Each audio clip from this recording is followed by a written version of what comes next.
Greetings, Japan fans. In today's show, we're going to look at sensing versus knowing.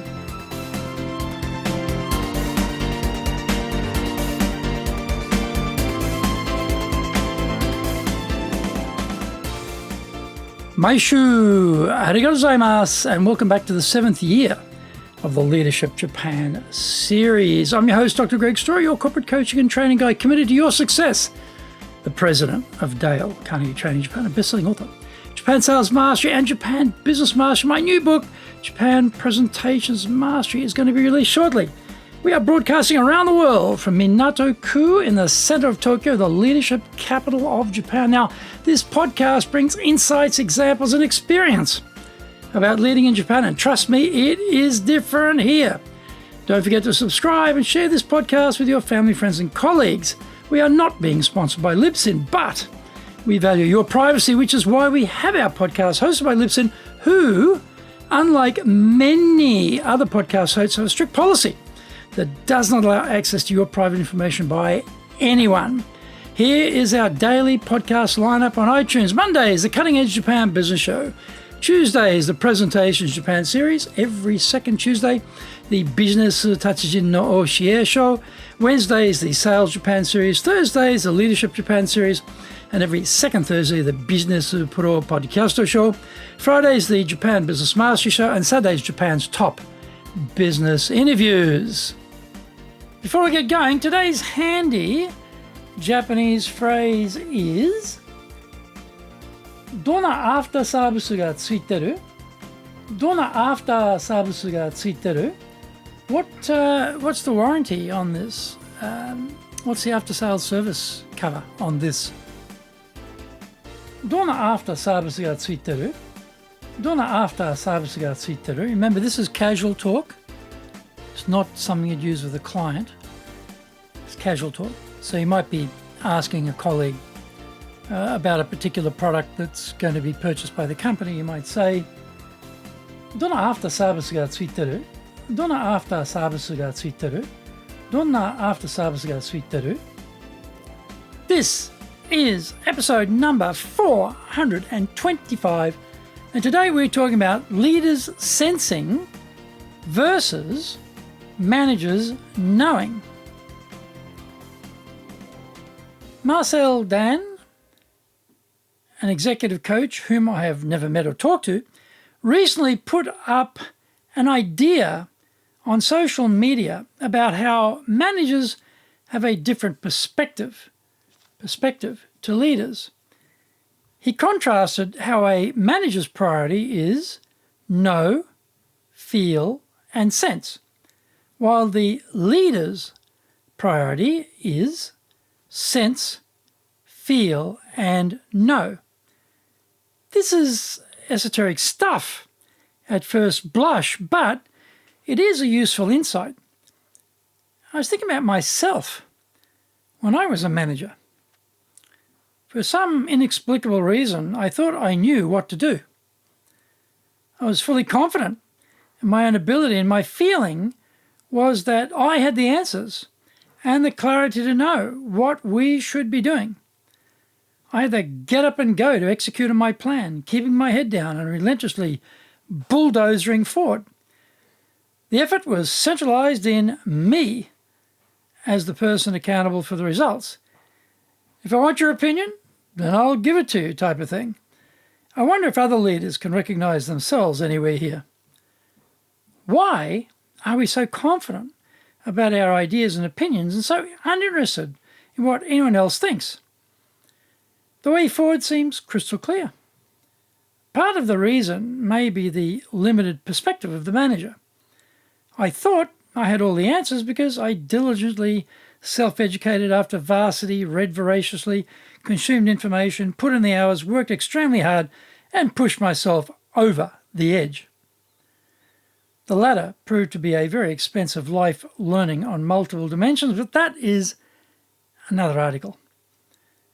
There is also the ego driving the self-belief, but often devoid of any great self-awareness. Somehow, when we are managers, the world seems straightforward and we push the limits to try and move quickly up the ranks. What we need to be doing seems plainly obvious, and there's no second guessing because we are in action, not in reflection. Japan is interesting that here, the first priority is not having the correct answers. Now, that statement sounded quite weird to manager me. I thought the correct answer had to be the top priority. Otherwise, what on earth are we managers supposed to be doing? The other part of that Japanese line of thinking is having the right questions is the main priority. Hearing that other shoe drop stops you in your tracks. On reflection, I don't recall spending any manager time on defining the correct questions, but a lot of time pursuing the execution of the right answers. Find out more when we come back from the break.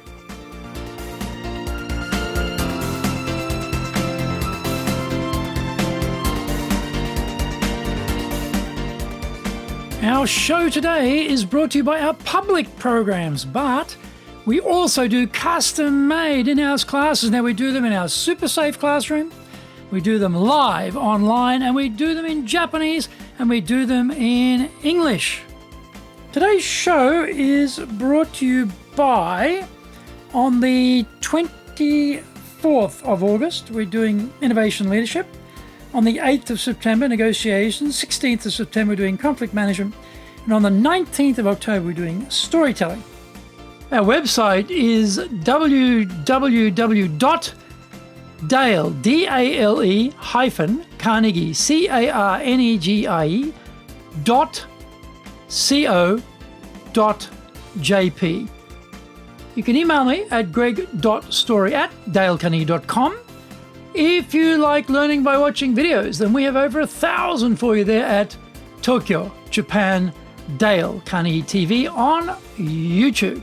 Get my best-selling books, Japan Sales Mastery, the Bible for selling in Japan, and Japan Business Mastery, as well as my new book, Japan Presentations Mastery. We release 3 TV shows every week on YouTube. The Cutting Edge Japan Business Show, that's a premiere business show in Japan, comes out Mondays. Fridays, we have Japan Business Mastery Show. Saturdays, Japan's top business interviews, where I interview leaders in Japan from SMEs all the way up to the corporate captains of industry on one topic, leading in Japan. Every second Thursday, we release the Business Pro Television Show. Don't forget, you can email me at greg.story@dalecarnegie.com.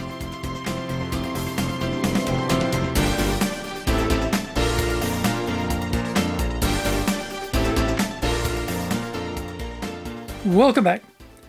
The sense part of my toolbox was limited. The crash through or crash philosophy doesn't care too much about the delicate feelings of the rest of the crew on the good ship Manager. It was a lot of my way or the highway. We brook no fools here. Zero time for excuses. Get out of the kitchen if you can't take the heat. Lunch is for losers. All intense stuff, because I was intense, outcome driven, get to the top, brutal with myself, and not so open to considering feelings. Eventually, I started to reorder the lineup to have feelings more up the front. A bell didn't ring, so that I knew a change had occurred. It was gradual, and probably had a lot to do with the following and teaching of the human relations principles of Dale Carnegie. I know this is a trope in the USA where shamed and ejected public officials discover Jesus and they make a comeback claiming they are reborn. In my case, I hadn't thought about it until a secretary who had worked for me in my intense time came back to work for me at Dale Carnegie Training. She didn't say anything to me directly, but I heard through the grapevine that she was astounded at how much I had changed since she had taken time out of the workforce to have children, and how much I had improved as a leader. It was a survey of one, but I understood what she meant. I'm still very competitive. However, I can also see that I can't do it all by myself. I need people with me because business and technology are too complex today to keep mimicking the John Wayne Hollywood style of rugged individualism. I'm certainly more sensitive to people's feelings than before, although I don't see me winning too many gold medal prizes for my abilities just yet. Let's just say I'm improving and still have some way to go. How about you?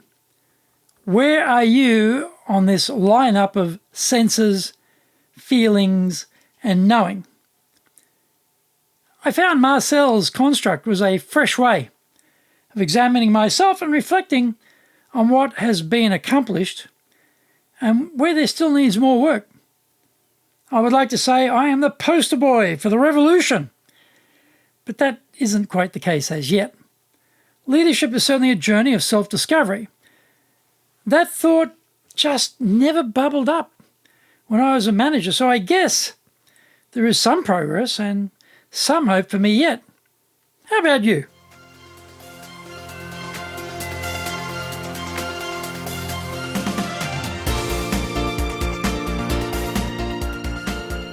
Thank you for joining the Leadership Japan series. If you found the program useful, then share it with your family, friends, and colleagues. Don't forget to subscribe and share this podcast. Take what you found valuable, immediately put into action, because idea application is what makes winners winners. Be one of them. Remember, I'm your corporate coaching and training guy in your corner, committed to your success here in Nippon.